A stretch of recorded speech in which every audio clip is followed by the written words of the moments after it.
In 2020, Council set the goal of being carbon neutral by 2030. We're now implementing the measures to get there, like installing solar on council buildings, changing the pool heater from gas to electric, and installing energy-efficient lighting, and so much more. We're now taking a great step forward by kicking off the Burnside Carbon Offset Scheme and planting thousands of trees here at Kapunda. We're seeding over 6 hectares with species native to the area. As the trees grow, they'll absorb hundreds of tonnes of carbon. This is a carbon offset for the city of Burnside. It's called an offset because it compensates or offsets emissions that happen somewhere else. In this case, emissions from the council are offset by the trees in this field, absorbing carbon as they grow. We also get the added benefits of creating habitat for wildlife and improving the local environment.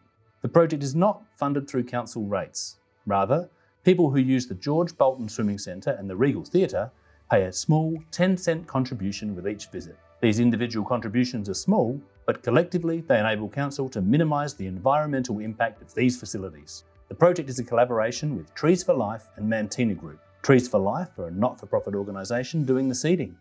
Mantina Group have provided the land for the project. So what we're doing today is we're doing some direct seeding. So we're putting in a mixture of all sorts of different shrub layer, a sort of medium layer, and then a tall layer. We're planting about 10 kilograms of seed. We do put a lot of seed in, but that means that we'll get germination over the next probably 4 or 5 years. So they don't all germinate in the first year, but that makes it quite diverse over time. We're hoping to get around 10,000 plants up, and they will gradually sequester carbon over their life. Native veg from the local area, we know it grows here and it'll be fine. We've purchased freehold land surrounding the quarry operations. As part of that, then we look to establish windbreaks which help control noise and dust, and also help generate some wildlife in and around the boundaries of the properties as well. So by establishing these breaks as the team are doing today, what we'll see over the next 5 to 10 years is effectively environmental break between us and our neighbouring properties. It sort of came about through a conversation with the Light Regional Council, which then came to us through Burnside. They were looking for an area to be able to plant. Basically, the idea was born. We were keen to get involved. We've got the land. We've also got land that we can work with the team in the future as well. Essentially, what we're looking to do over time is establish a good environmental break around being able to do this in a very short time frame, establish the